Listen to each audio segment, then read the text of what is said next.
Good morning, guys. Today is September 30th, the last day of September, I believe. I think tomorrow's October. I don't know. Days run together out here. But it's been a minute since I've said hello to you, so hello. And I'm going to give you the quick rundown of what's going on. I'm here in the cotton field. We've got some cotton that's open. We've got some small bowls on here that, man, we're hoping to keep getting some size on. I don't know if that's going to happen, but things are starting to slow down. We got our fruit set. There's no, blooming. If there's blooming, it's not going to do anything at this point. We are too late for these guys to make at this point. And so some guys have been defoliating some cotton that's been a little bit, that was planted a little bit earlier. None of mine is ready for that yet, but we are rapidly approaching if the temperature stays hot, which it's cooler. We're in the upper 80s to 90s, but they're just saying on the radio just now we might get up to the 97 by the weekend, which I'm not looking. I don't want that. I don't really want that, but that'll dry some things down even more. Wheat planting will come for a lot of guys. I've already planted for grazing. I won't have anything come until the new ground I'm going to plant at some point. We're servicing the 8260, got it going and got it put back together. Had some extra fun on that, but think it's good. So now I got some new sweeps for the field cultivator. I'll show you that. I need to do some disking yes, I do need to hook up to the disc, and I need to do some grading with the blade. And so I think in order is I'd like to do the blading first, so then I can do some disking, and then I can run the field cultivator. I think that's the order I'd like to, unless I run out of time. I may jump ahead and run the field cultivator on the new ground, and then hook back off and go do some other stuff, because I need to get that. I want to get that seed bed prepared, because I can sow that wheat of that new stuff earlier than I can any of this stuff, because I still have to harvest the cotton. So with the cotton maturing and getting ready, I gotta make sure I get my harvest equipment's all lined out. My stripper should be, we did everything to it last year, so it should be pretty minimal, just normal yearly maintenance. Dad's needs a little more. It for sure needs bats and brushes. I don't know if I do or not. I got to look at that. Need to change some other brushes, probably in the cleaner, and more extensive changes on Dad's, but that will come as we get closer to time. But the mornings are cool, at least. I really enjoy the evenings and the mornings. All right, while I'm back here, I'll just show you what I did. I got some things from Shoop Hoop delivered to my door within like 2 days. I think I ordered on a Thursday, and it was on my porch yesterday. It's Monday. All right, so I got some of these things. These brackets allow you to use these sweeps here, which are covered in all these brackets. These are sweeps. I'll get to it. 10-inch field cultivator sweeps, knock-on style. There we go. Knock-on style. So they just hammer on, and there's a tool that you use to hammer them off. Good piece of metal. So I decided to go with the Shoop brand. They call these the high productivity. I don't plow much, but I went a step up from the traditional sweep. I went to the high productivity. There's another one that's there, you can get hardened and all that, but this should serve me for a while, I believe. I priced them at Deere. You can imagine what those cost. A lot cheaper to go with the Shoop brand. And everyone says they have good success, good luck and success with those. I also decided not to do the shank protectors, because that neck of that sweep is longer and no one seems to run them. I have to buy extra bolts. The bolts came with those adapters. I have to buy longer bolts and buy the shank protector. I don't know, you tell me if I should do that. I can always go back and change it, but I'm going to do it without, because this year I'm going to use that plow to plow 120 acres, maybe 150 acres tops this year. So I didn't do it.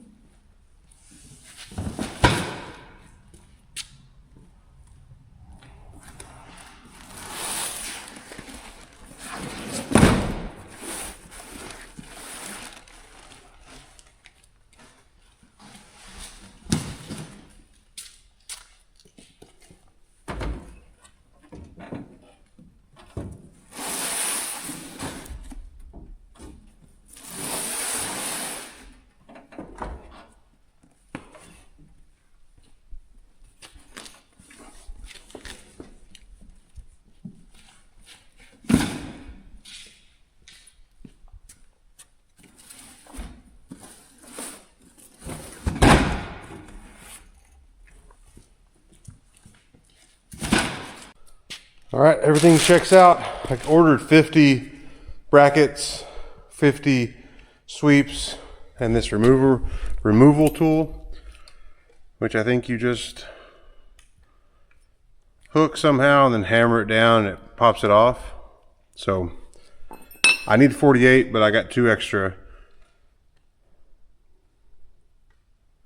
I shouldn't need them. Shouldn't need more than 2 for at least for a while. So that's good. I'll get that hooked back up at some point, back to plow up here and work and crawl on the ground. But I'm excited to try those.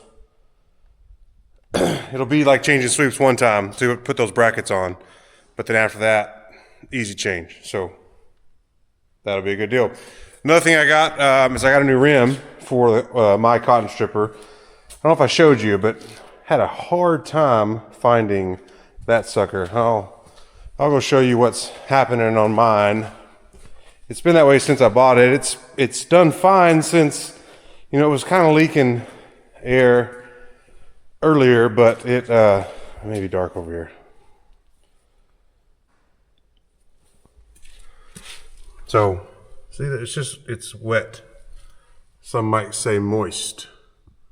Getting some rust on that rim. So they put calcium chloride in these tires to try to add weight to offset when you're dumping, because when you dump opposite, and so you've got all that weight up in the air, and if you got wind, trying to have the extra weight.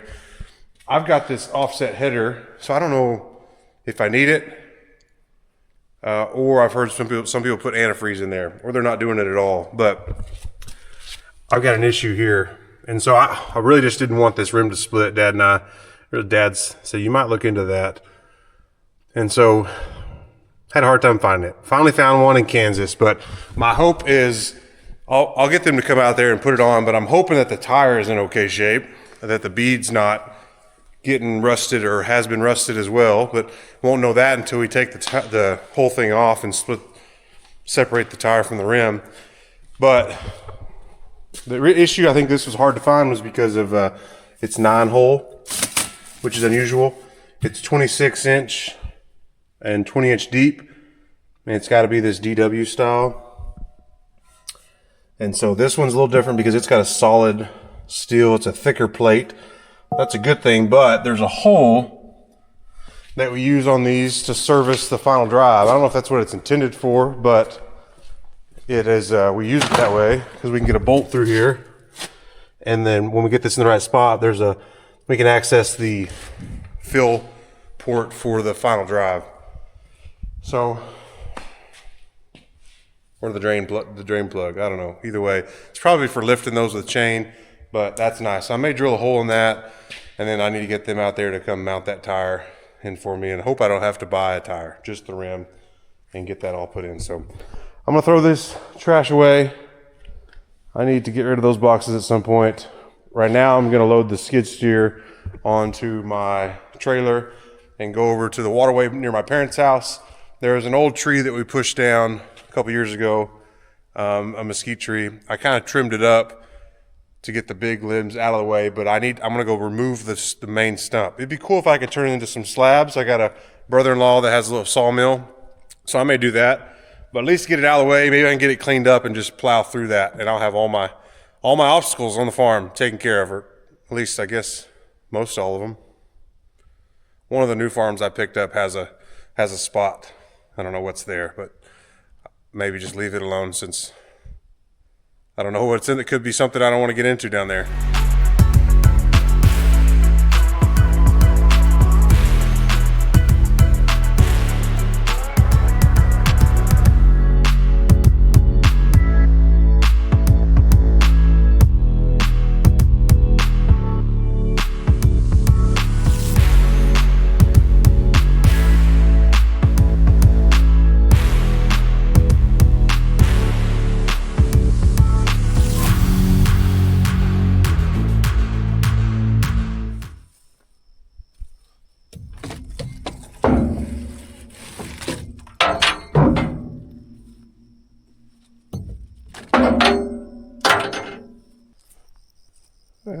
Oh, I saw something I was going to show you.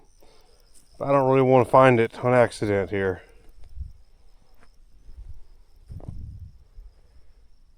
Where'd you go?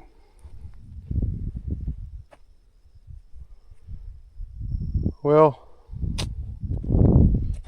there's a creepy crawly in here. But not a rattlesnake. I don't know what it is.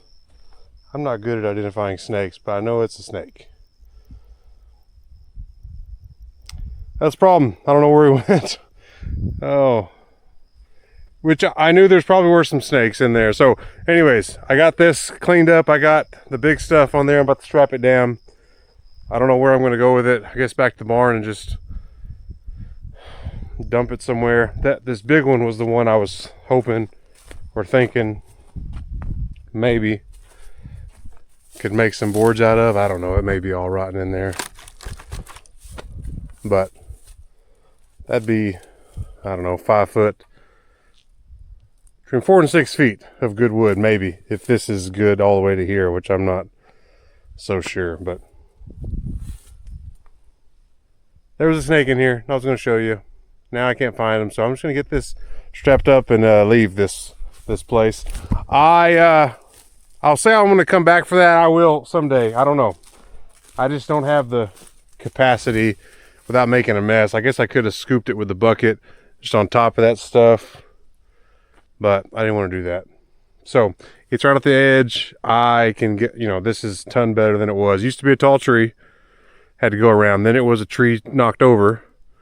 Still had to go around, and I cut off the high limbs, so it was easier. I could keep my boom lower.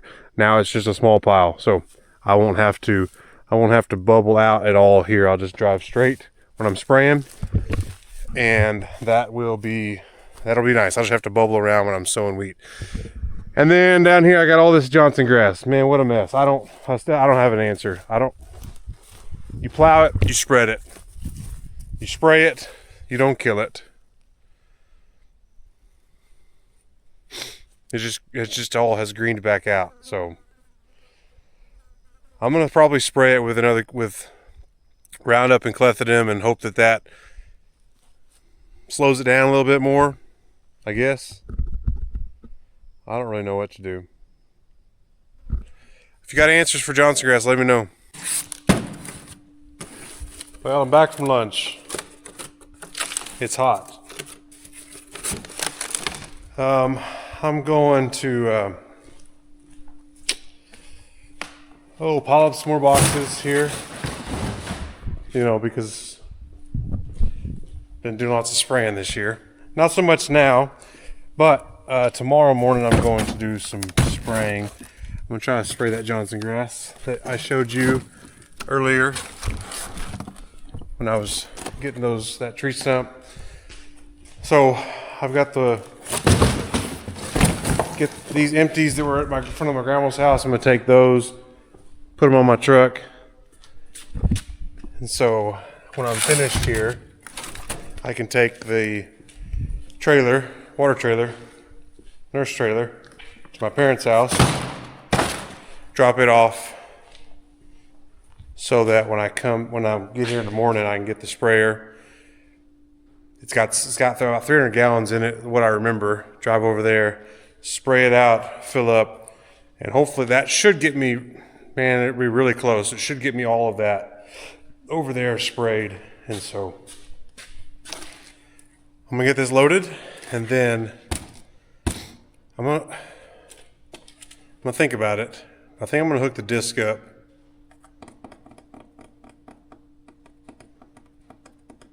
I think I'm gonna hook the disc up. So let me tell you what I need. I want a disc. That little small 20-acre farm I call Jill's. I disced it. It was pretty heavy weeds. I sprayed it after it can't green back out. So to think that there's probably a little bit too much organic material to flow through the field cultivator. I'm not planting wheat there. I'm going to plant cotton, so I don't necessarily have to do that right now. Other than it would just be nice to get it cleaned up, because I want to disc that. I want to disc the waterway, where I was just at, getting that tree out, because it's going to be weed again. And then I want to get the field cultivator set up and get all this stuff put on the field cultivator, so I can run that over the new places I've got that I am going to put weed on. And then I also think I'm going to take it over to Graceland, because I've got some grassy, clumpy grassy weed that is kind of in spots. That farm over there I burned down with some gramoxone just because it had some volunteer cotton, it had some different things. I just need to get this. I'm just going to kind of burn it down, and now I need to come back and plow that stuff out. It's just that's been my biggest problem with that grassy weed, is over there. So I'm thinking with these new sweeps, the field cultivator will probably do a pretty good job of kind of ripping those out. At least that's what I'm hoping.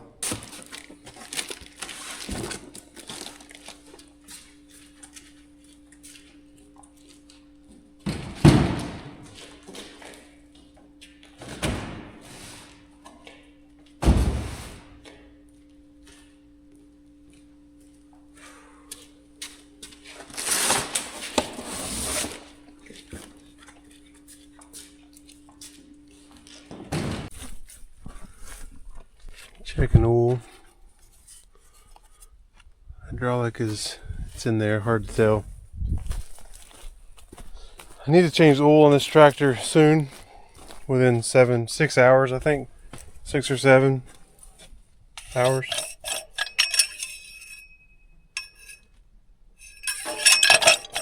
All Gucci there. I do want to check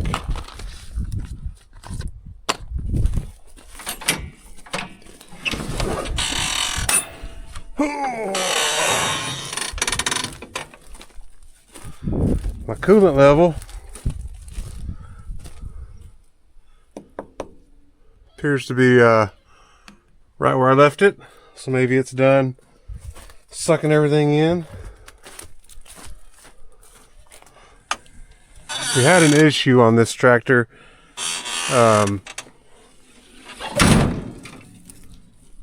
Ended up replacing a lot of things, more than the 8130, so maybe should have done some of that on that tractor too. But once we got everything together, I was getting an error. Said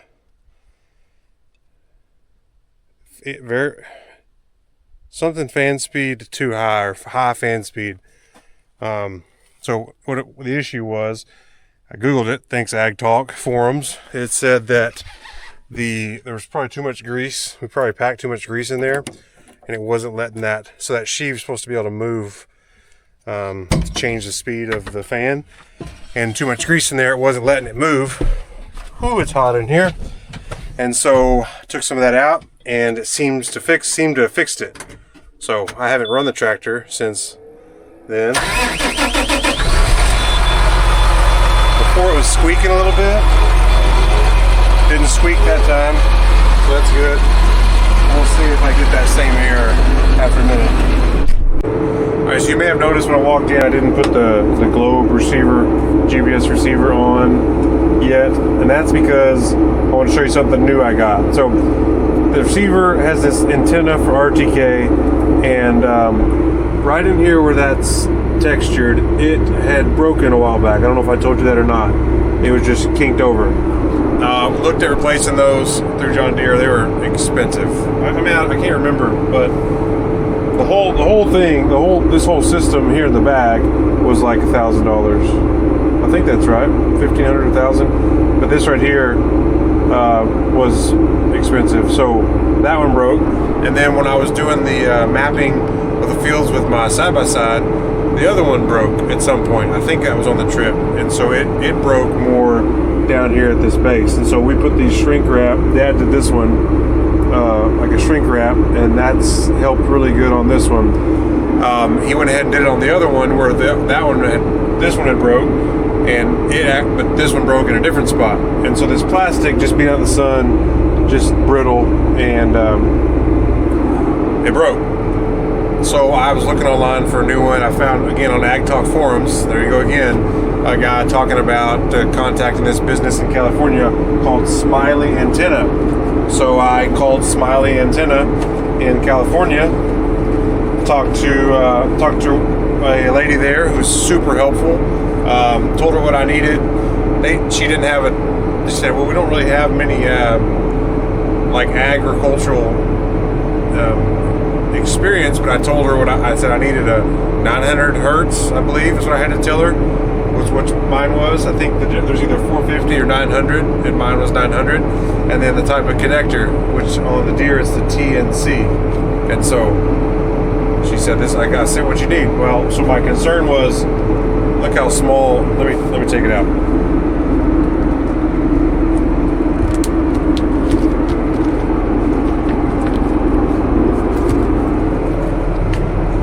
I told her my concern was these are tiny. I think that's probably 4 to 5 inches compared to this 1 foot of the deer antenna. And she said size doesn't matter in antennas. So I laughed. She said, yeah, we get lots of laughs on that one. So I have not tried it yet. So this is like an unbox. I've had this for longer than I should have without doing this, but I'm going to replace it. And I'm going to turn the tractor off, get this back on, and get a calibration on the road like I do. And if I go plow, then we'll see how it works. But yeah, this I think these were around $20 or $30 a piece, as opposed to I think 80 to 100 on these. Maybe, I'm not sure if you could even. I don't know. I don't remember if you could even buy those. But we'll give this a shot. I think. My guess is these just kind of screw out.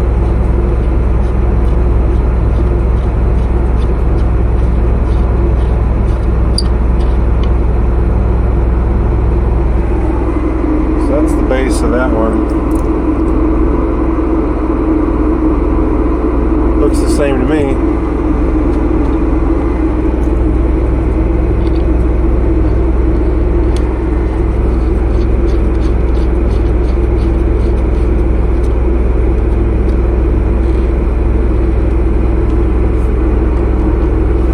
That's it. Guess that's all I gotta do. Okay, not much to really show you here, but there it is. I mean, that's mechanical connection. There's the connection to the tractor. So let's see. I have not done any of this, so I don't know. We'll see what happens. But there's the old versus the new. If you're in, there's the part number for the John Deere, I guess. But if you're interested, this was a Smiley antenna, slimline, TNC connection, 900 to 930 megahertz. So give them a call. Well, I guess we'll see if it works, then give them a call.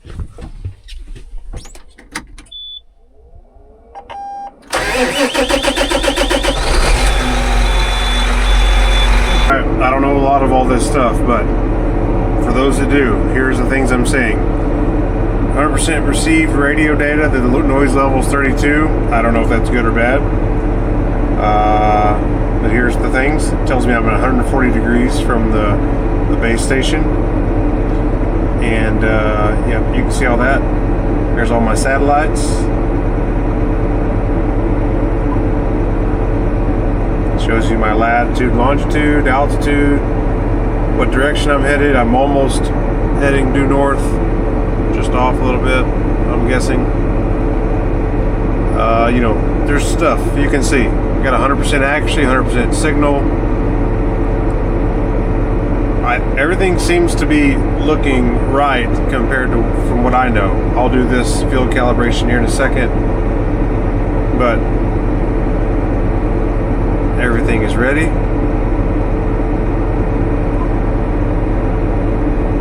So I'll keep you updated on how it goes, but I mean, it seems to be doing like it should. All right, I did the first direction calibration. Calibration successful. Everything still is good. I didn't have this information of what those numbers were before. So I don't know, but still got 100% accuracy, 100% signal. I don't know. So we'll see. Oh, I was going to try to go to see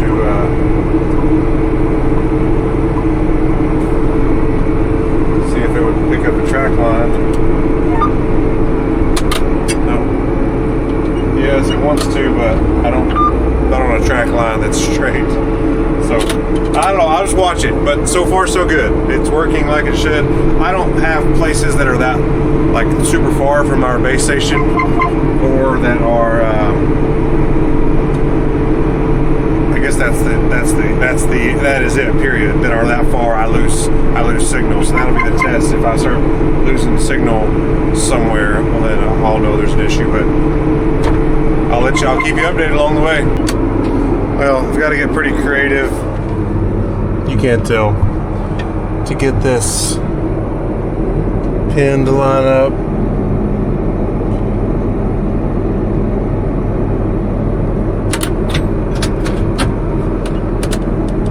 Because it flops down, so I've got a crescent wrench wedged in there.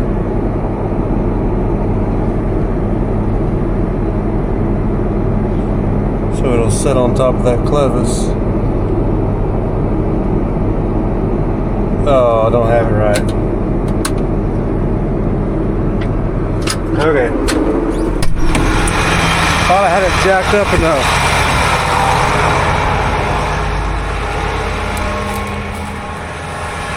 Not near enough.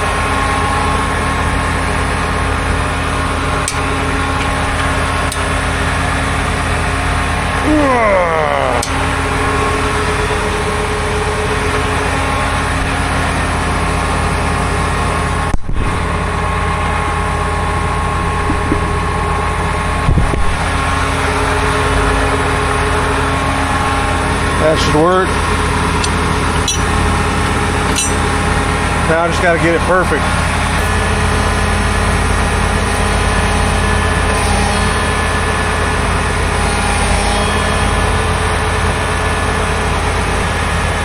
Having two people for this job is sure makes it a lot easier, but don't have two people.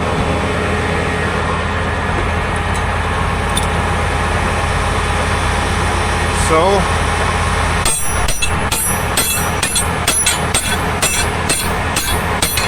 you just try to be good.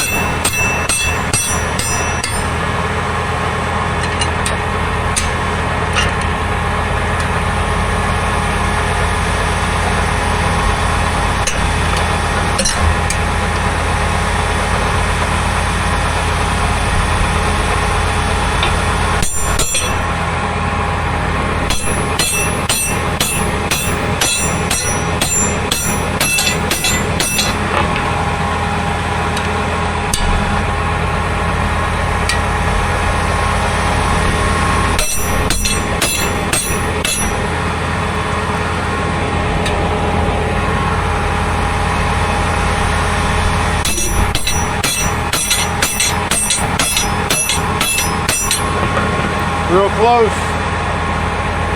I need to come back just a hair more. I didn't film it. Well, whatever I did worked.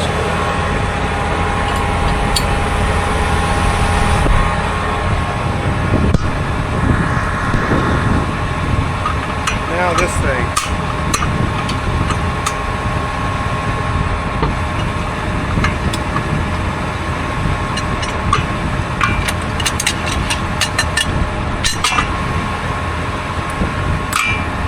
Alright, now I gotta get the hoses slipped up. I already cleaned those. Always clean the tip.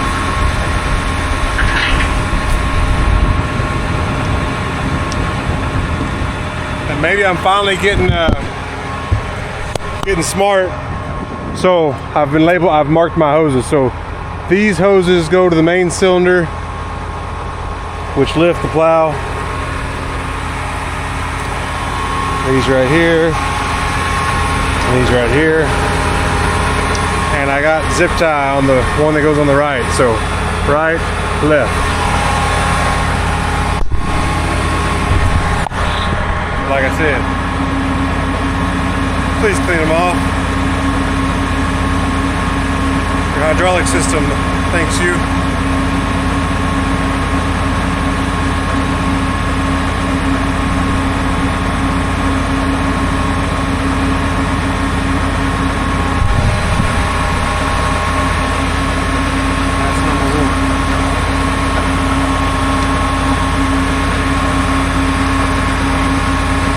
Makes these number 2.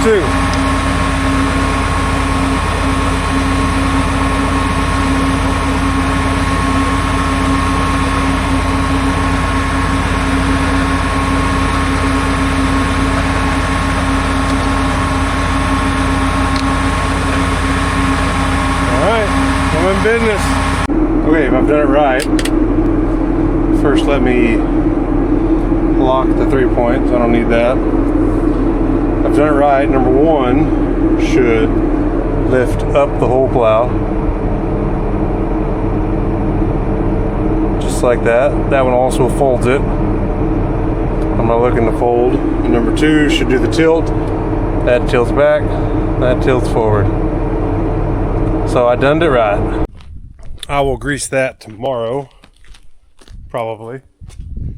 Now I'm going to go put this other antenna on the 8130. They also sent me some of these replaceable antennas for like handhelds. So we've got some Midland radio. These are supposed to be better. So I'm excited to test those out. We have issues like when Dad and I are in the strippers talking through those, and especially when like our backs are to each other and it's having to go through like kind of the baskets of the stripper. We don't hear each other hardly at all. So I'm excited to try out and experiment with those, put them through some range tests and see how much better they are than the stock ones. So, all right. This, I think I'm just gonna climb up, unscrew it, screw the new one in.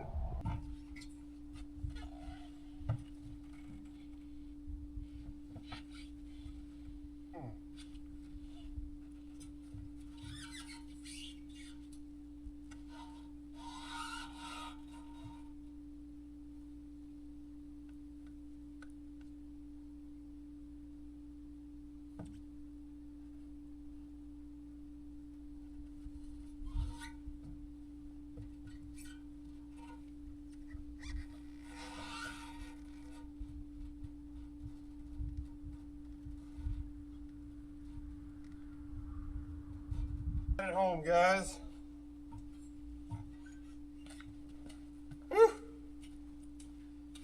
That was something. Okay, so here's the other one. So this is where Dad had fixed that. And then I put a bunch of, it broke a chunk out like right here. So this whole piece would just slide off. So I put a bunch of those there, and it's holding up, but we'll see.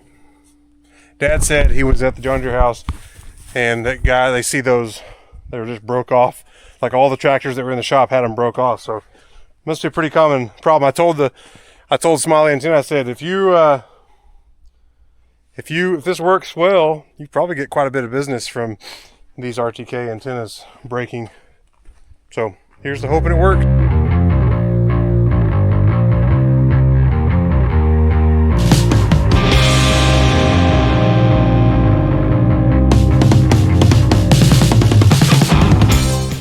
Made it. Now I'm going home. Before I do that, I'm going to show you this cotton here. My parents, this is seems like it's had the least amount of rain of all of it, so it's starting to show a little more. Then we got these squares that just didn't make it. Just got hot, heat blasted, I believe. So, but cotton that's there, that looks pretty. We just waiting on, those are hard. Is there anything worth having in there? I don't know. but there's still plenty of decent sized bowls that aren't open yet. Still waiting on them to mature. Like that one's soft. So it's opening. You can start to see more white where it's you know, especially where it was a little more drought stressed, but should start seeing a lot more white over the days. It's going to be 94, 95, 97 by the weekend. Man, it's October. I'm ready for some fall. I don't know when we'll get it. We may go straight to winter. I love living out here. It's great. The worst part of it is that our falls are so short. We go from hot and all of a sudden it gets cold. I just wish we had a longer fall, but anyways, can't have it all. All right, I'm going home. Thanks for following along. It's been some days, weeks maybe even since I filmed, but it's good to be back. Absence makes the heart grow fonder. Thanks for watching. If you haven't subscribed, I'd appreciate the subscription, and I appreciate you watching the videos. And if you're gonna farm it.